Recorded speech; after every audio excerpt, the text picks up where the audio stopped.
podéis ver que anteriormente en la parte de la rial de ese corrido, en la parte de la izquierda, es donde llegaba el asfalto, de tal manera que al asfalto se le ha comido esa parte de acera y se ha construido ese carril bidireccional, que este en concreto, lo que veis allí en la parte de la izquierda, es la muralla romana de la ciudad, y dentro de ese perímetro de la ciudad no hay ninguna vía ciclista, ¿no?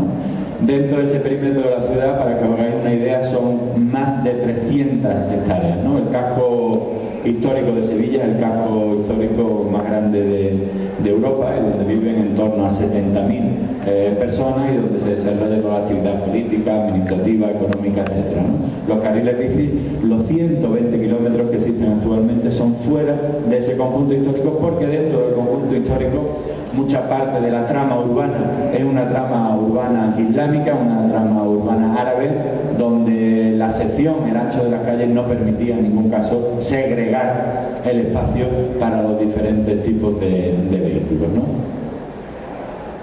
Aquí tenéis otro modelo. Este modelo, como veis, la vía ciclista tiene la misma connotación, esos 250 metros de ancho, pero aquí podemos ver que es un espacio acerado de más de 20 metros, y en esos casos hemos optado por restarle el espacio al peatón, porque sigue teniendo una amplitud muy potente de espacio propio, ¿no? en la acera. Cuando empezamos a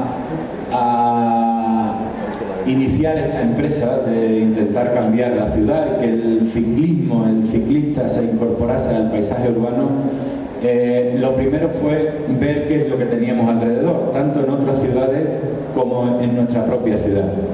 Habíamos tenido experiencias de años anteriores, de gobiernos anteriores, que en la moda de vez en cuando la bicicleta suena y a lo mejor al gobernante de turno dice: hace un carril bici, pero vamos a hacer uno nada más en no sé dónde. Y nos encontramos con esas cuestiones, ¿no? Que los carriles bici ni vienen de ningún sitio ni van a ninguna parte. Claro, generalmente la evaluación de estas vías ciclistas es un fracaso, ¿no? Los ciclistas no vamos volando, aterrizamos en una pista y después volvemos otra vez volando, ¿no? Salimos de casa en bicicleta, llegamos al trabajo en bicicleta, por tanto, el establecer una red de vías ciclistas, como le llaman aquí, las ciclovías, tiene que ocupar toda la ciudad, de tal manera que la multitud de origen-destino sea en toda la ciudad, en todo el tejido residencial, en todo el tejido urbano, ¿no? De tal manera que siempre evitamos que las vías ciclistas fueran inconexas y discontinuas.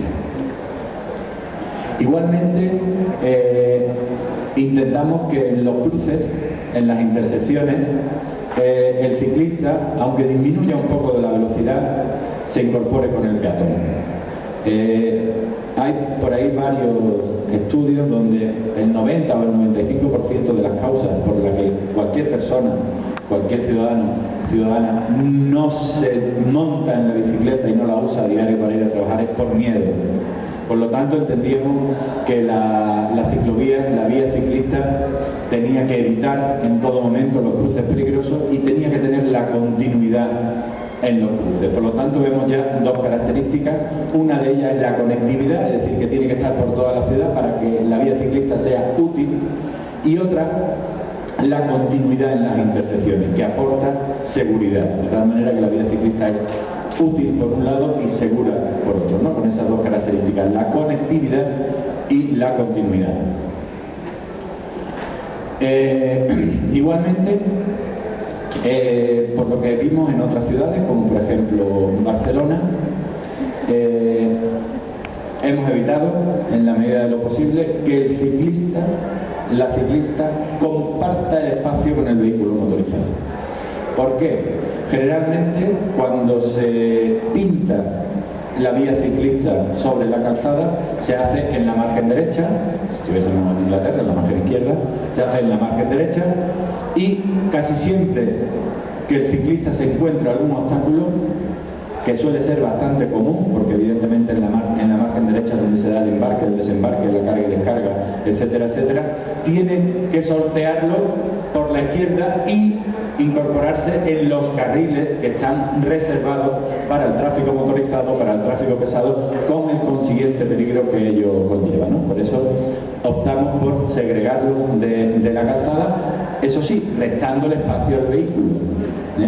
Esa parte de calzada se suprime, se levanta y se incorpora a lo que sería ya la acera, ¿no? El espacio peatonal.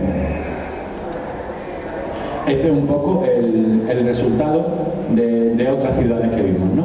Este modelo lo podéis ver que es muy similar al que se ha hecho en la calle Reforma, ¿no?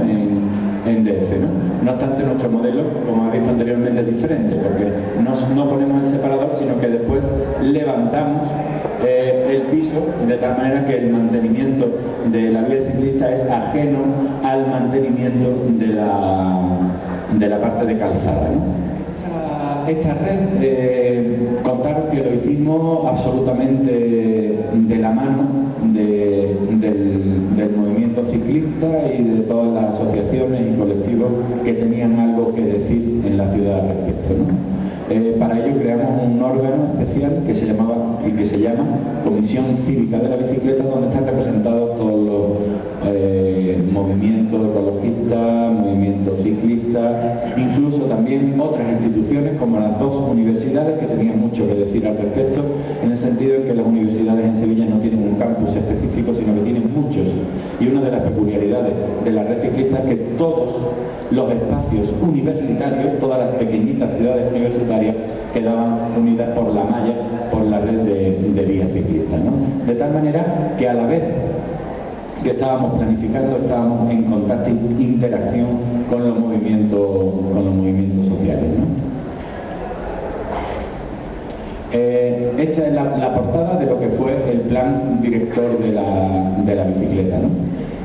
No escatimamos en tiempo en elaborar el plan director, ¿no? Entre algunos compañeros de gobierno de otras áreas veía cómo los planes directores en las determinadas políticas lo hacían en 2 meses, 3 meses, 4 meses. Nosotros en lo que tardamos tanto tiempo en hacer fue precisamente el plan director. Un plan director que cuando empezó a desarrollarse yo ya no estaba. Tardamos en hacerlo 3 años. Pero el proceso de elaboración, de tramitación y de consensuar cada una de las propuestas fue realmente lo interesante y lo enriquecedor, ¿no? Como podéis ver abajo, el plan director para el fomento del transporte en bicicleta, él tiene 2007-2010 y curiosamente los trabajos preparatorios ya habían apuntado la red ciclista. Es decir, que cuando se desarrolla el plan director de la bicicleta, que está inspirado en la declaración de Ámsterdam que se dictó en el Velocity del año 2000, que de alguna manera lo que planteaba es que las políticas en materia de implantación del uso de la bicicleta en las ciudades tenían que ser de forma multidisciplinar, de forma interdisciplinar. No bastaba con crear una vía ciclista. Había que también potenciarlo desde la educación, desde la cultura, desde la salud, etcétera, etcétera, ¿no? De tal manera que cuando el plan director se va a desarrollar, para que desde todas esas competencias, desde todas esas materias, se pudiera fomentar el uso de la bicicleta, la infraestructura ya existía, tanto la vía ciclista como la bicicleta de alquiler. Aquí viene un poco el resumen, ¿no? de las características principales que entendemos que debe tener una red de ciclovías, ¿no? Estas características son, digamos, las características esenciales que la hacen reconocible como tendente al éxito, ¿no? Yo creo que si le falta alguna de ellas, son políticas a muy largo plazo y que probablemente se queden estancadas, ¿no? Ahí tenéis las características principales que ya hemos hablado, ¿no? La conectividad, que sería la capacidad propia de la red para enlazar múltiples destinos, que se traduce en que sea útil, es decir, que tú puedas usarla de forma útil para ir a trabajar, para ir a comprar, para ir a ver a tus amigos, para ir a ver a tus amigas, etcétera. La continuidad, lo que hemos visto antes, es decir, que la red de vías ciclistas no debe interrumpirse nunca. Una vez que tú te montas en una vía ciclista, no debe de interrumpirse. Hay ciudades, y aprendimos también de ciudades, como estaban haciendo una apuesta muy importante por las vías ciclistas, ciudades ni más ni menos que están haciendo un esfuerzo importantísimo y que en absoluto pretendo criticarlo, pero por ejemplo Nueva York en la Avenida 9, cuando llegaba a un determinado punto crítico donde hay mucha intensidad de tráfico, la vía ciclista se interrumpe. Entonces, claro, eso genera la inseguridad y el riesgo de aquellos que no tengan la destreza de poder moverse entre los coches, los camiones, los autobuses, etcétera, ¿no? Entonces la continuidad es muy importante. Y la planeidad, ¿no? ¿Qué es la planeidad? Porque la vía ciclista, en su tránsito de la acera, ¿no? de la parte peatonal a la calzada, se haga sin escalón, algo que parece elemental, pero yo tenía que recalcárselo muchísimo a los arquitectos y arquitectas, pues están acostumbrados a hacer en la parte de la acera la vía ciclista y hacer un escalón entre la parte de la acera y la parte de la calzada. Eso, en el imaginario, cuando tienes que hacer una ruta de 3, 4, 5 kilómetros y donde hay 20, 30 o 40 intersecciones, es una auténtica incomodidad, es un auténtico latazo, ¿no? Entonces la vía ciclista tiene que ser plana en las intersecciones y sin escalones, ¿no? Y lo último también, como he comentado antes, el carácter bidireccional, es decir, que a los usuarios le genera esa sensación de compañía y al resto, a los que están fuera, a los que están todavía en su auto, pues de alguna manera le transmite esa sensación de mayor número de ciclistas y también de compañía entre los ciclistas.